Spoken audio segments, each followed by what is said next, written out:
this in the real matchup. So TheRed, these are two players in this local scene in the general Massachusetts area. TheRed used to be a Snake player. You've seen him switch around a bunch recently. I think he was on Sephiroth for a while, now over to Terry. Clune plays Yoshi and Wario. I think he's been focusing more on the Yoshi, but still has both of those available to him if he needs it. And we're going to take it slow and steady on this Pokemon Stadium platform to start things off. Okay, there you go. You get a good combo going. The combo game and the damage output can certainly go blow for blow with any FGC character, right? Yoshi's Yoshi combos are great. So much damage output, and Clune has a very good combo game. He's very consistent on all that. And I like the tech chase attempt with the down smash, but the tech was shown by TheRed. Go Meter's online, and that's the type of thing, like any of those predictable power dunks, that's an easy snipe for Yoshi with the fair if you find the right angle. Yeah, that fair spike's so dangerous for Terry, who is, he's got a lot of recovery mix-ups, but he spends a lot of time recovering relatively high, as Clune gets that F smash to take the first stock. And that's a move that he was very reliant on when we saw him in Cruise last night. His crew ended up making it to the quarterfinals. We actually saw him in a Yoshi mirror on stream last night. Oh, yikes. That was something. But yeah, Clune looking good here early on. And I believe this would be, I believe TheRed is seeded to win this. This would be an upset if Clune's able to take this. Yeah, so far confidently in the lead. People talk a lot about Mario's F smash, right? Yoshi's F smash shares similar qualities. Right. It's not quite as safe as Mario's F smash, but it's definitely as strong. Like the kill power is there, and if you find the mark, there's another F smash off the jab block. And he's also got that very similar step back where you just kind of avoid a lot of moves that would otherwise be hitting you if you were standing still normally. You just kind of move yourself out of the way and then swing yourself forward. Although you don't get the disjoint since it's your head that you're swinging. I'm really curious what Clune's plan was. Like you saw him, he got the egg lay, and then he just waited, right? Right. Well, as he's gonna explode. That was an interesting mix-up. So Jab Jab Power Dunk would work there, but might not connect fully if you're SDIing. Jab Jab Buster Wolf only works if you down tilt first to get them in the air. So he goes for the read instead with the Power Geyser, although there's a chance that was a missed Buster Wolf input. And it works out, catches the spot dodge, but Clune now is going to get that forward air and take a full stock lead. And Clune is just playing really well around the movement options of Terry, right? Like you think of like the power dunk is unchallengeable sometimes, but if you know the matchup, you know exactly how to challenge it, you know how to space around it.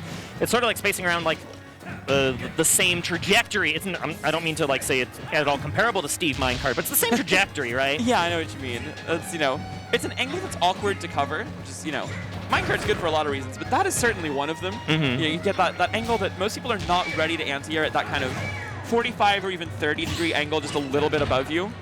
And it can make things very awkward to punish, as we see Clune continuing to grow this lead. This is like the fifth or sixth egg lay landed so far in this game, which is just confidently knowing where someone's going to be and that they're not going to throw out like a roll or a spot duck. That's the easiest way to beat a command grab, of course. Yep. Ooh, okay. Landing and shielding just in time for that Power Geyser. And this is certainly, it's dangerous when Terry's got this Go Meter on deck, but Clune is just not afraid right now. And the shield still stands strong for Yoshi. Yoshi has the strongest shield in the game. Do not forget, cannot be poked.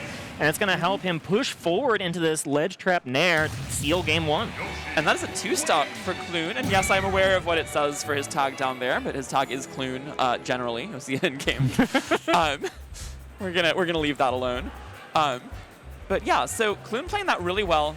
I think he's been committing to the Yoshi more this weekend than the Wario. We've seen him in Cruise and then here sticking to this.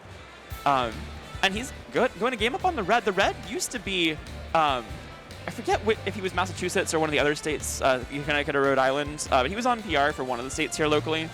And used to be a fairly consistent presence in the later rounds of our locals. We haven't seen him as much in the Boston area of late. But this would certainly be a good win for Clune if he's able to keep this going, and that was a very confident game one. Yeah, there's the character switch. It's going to be going to one of Yoshi's biggest weaknesses, which is big sword that hits hard. Yeah. And it's Sephiroth on. So you pick the big disjointed character on one of the smallest stages in the game, so there is almost nowhere to run, and it also mitigates Yoshi's speed advantage in this matchup a little bit. And also another thing Yoshi does have on a lot of the sword characters is the ability to ledge trap very well, and good luck with that on Sephiroth. Oh, for sure. That up B is so arrogant at the ledge, right? It's like the biggest hitbox possible. But okay, we got the standard B charged to 3, which allows for just an easy fair poke. But okay, One Wing Angel now online as Yoshi forces the issue. And I like the idea from Clune, just keep on fighting when he has those orbs on him. And he finds the down tilt to make sure that, he's going to take the hit. But at least that way he doesn't get caught in sort of combo or shield break setup. He'll take that hit and make it a trade. So that's an unfortunate SD from TheRed. Yeah, just went for a couple of regrabs on the ledge. Just a little afraid of the ledge traps that were so good for Clune last game, right? Yeah, we maybe saw Clune respecting really it too much with this character that you said can disrespect with exactly that move, the Octa Slash. That'd be just incredibly hard for most of the cast to deal with. Even regrabbing ledge with it's so hard to punish because you can't be close enough to punish a regrab because you'll just get caught up in it. But Clune is playing very well in this matchup. Just has been very good and neutral about just like weaving in and out of Sephiroth's range, which is hard to do when that range is so big. And he's just understands when these spaced bears want to come out. Okay, using the armor of the One Wing to be, again, just arrogant with this character. But now Sephiroth's really light, so he could just kind of die at any moment. Good egg. Gets one egg to hit, get a little more damage on. This is certainly, a really good situation for Clune. TheRed, though, can get this kill very soon. He's got to find it eventually. Yoshi very heavy, can be hard to kill. And Sephiroth does not lack for kill power, but we're seeing him struggle with it here. Yeah, and he misses the Aerith Slayer, and it's going to cost him with another forward smash. Clune has just been on the money with those forward smashes in this set. And here's another quick 30%. The damage adds up so fast with Yoshi, and sneaking under the F tilt too. A couple Down of tilt, that was so good. Really weird hurtbox shifting from Yoshi. Yeah. And he went for the fair on the jump read after the first one, but even though he misses that one, completely safe and has a huge lead here. And how did that egg get under the Octa Slash? I was wondering that myself. Oh, real goofy looking. And 187% on the Dino before he finally goes down. Wow, that is certainly a successful first stock for Clune. Incredibly well played. TheRed sitting at 89 on his last stock before Yoshi finally dies once. And Clune in a really strong position here. If he just get one or two more big hits, this set's over. And again, just great egg placement off the side right before the Octa Slash even starts. And this is a regrab, but again, look so hard to punish. Because if you want to beat out the held Octa Slash, it's so difficult to be close in range, and you have to let him get the you basically have to let him get the uncharged one off. But Clune, I don't think is too worried about that or anything else right now. Goes for the 3 or 4 down Bs in a row there. Yeah, being belligerent with that move, hoping it'll eventually shield bucket. The shield is now finally charged again for Sephiroth. And that F-tilt is very good there. This is not completely over yet. But still have to be careful here. If you lose a stock and then Sephiroth has wing, this is not over.